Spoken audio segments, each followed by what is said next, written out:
Bago tayo magpakain dito sa ating mga alaga mga idol, titignan muna natin tong mga alaga natin na namisa na. May namisa dito mga idol. Yan. Manok mga idol. Meron din dito mga idol sa kabila. Yan, di na natin ipapakita. Sana madali nating mabawi yung mga sinira ng mga aso o ano man dyan na sumira sa ating mga alaga. Di ko alam kung ilan to mga idol. Oh, ano ka pa? Medyo marami din. Oh, yan mga idol. Tignan muna natin bago natin tatanggalin to. Titignan pa natin yung iba pa dyan sa ating alagaan kung may namisa pa o ano bago tayo magpakain, dahil may nakita ako na Muscovy na kagabi may lumabas ng 3. Meron pa dito mga idol pabo, pero tatatlo yung anak. Yan, tatatlo, pero tatanggalin ko to ngayon yung sisi niya para makapag-recover na tong inahin. Aalagaan na lang natin to. May alagaan kasi tayo ng sisi mga idol. Meron din Muscovy dito. Yan. Yan mga idol. Pero sa loob titignan natin yung namisa. Etong mga alaga natin mga idol, takot sila ngayon. Iisang banda, lahat-lahat sila iisang banda sa gabi na kung matulog, dahil yung aso bumalik na naman kahapon. May aso daw na nagpunta rito pero hindi nakapasok. Sabi ng papa ko dahil nakita na. Yan, titignan natin sa loob mga idol. Yan, ito yung natira natin mga alaga mga idol. Yan. Yan.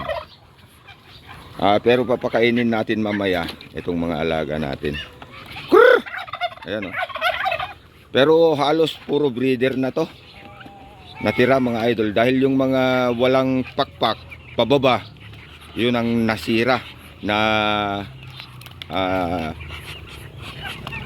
dinamage ng mga pumunta rito, kung ano man yung pumunta na nakadamage. Hey! Ayan, oh.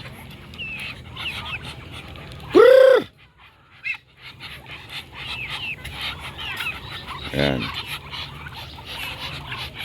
Linisin lahat natin to this week mga idol.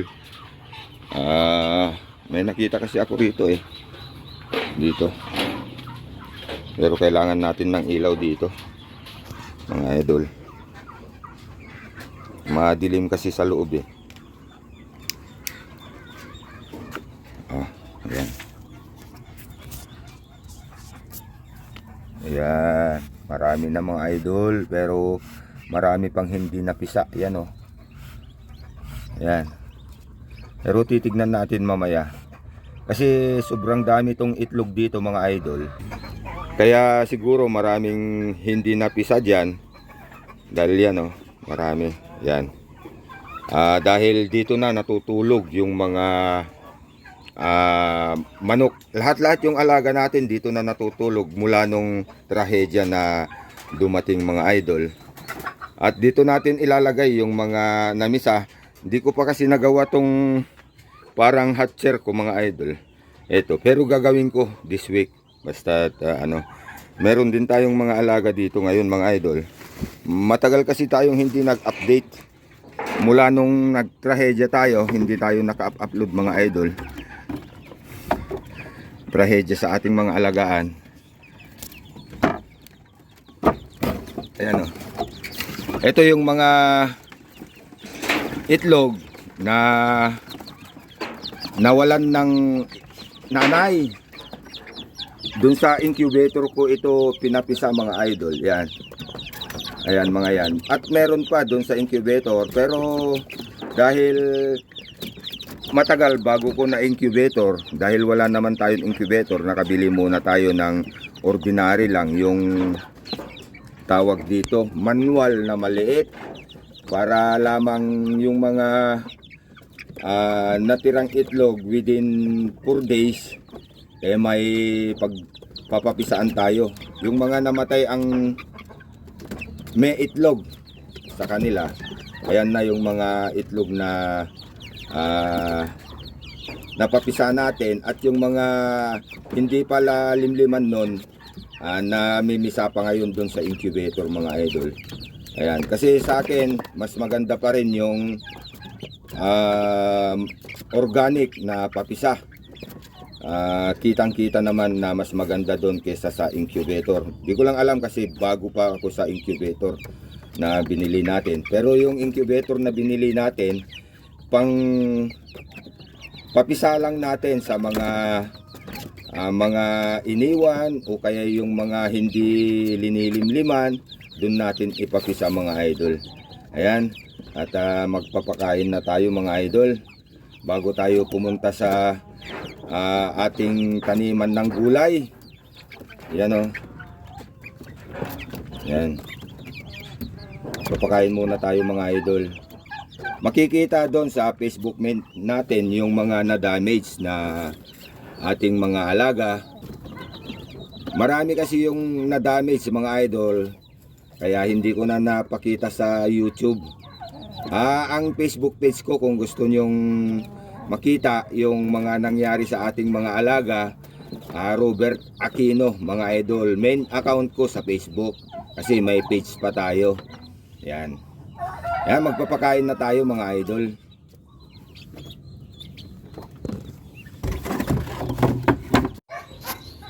Ayan. Papakainin natin sila bago tayo pumunta sa bukid. Ayan, kukunin na lang natin mamaya yan mga idol. Ayan, andyan. Nakikita natin halos wala tayong makitang sisi o maliit man ang pakpak na patubo pa lang, dahil yun nasira lahat. Yung mabilis kasi na madadakman ang aso, kung aso man yun o ano man, kasi hindi naman natin nakita na aso. Pero sabi ni Papa, nagbalik na naman daw yung aso kahapon, pero hindi nakapasok dahil nalinis na natin itong cage nila, itong net nila sa paligid, nalinis na natin, naiangat na natin, at kasalukuyan nga nalinilinis natin to, pero dahil busy din tayo, unti-unti mga idol, itong pan nila, ayan, yan, pakainin na natin tong mga alaga natin mga idol.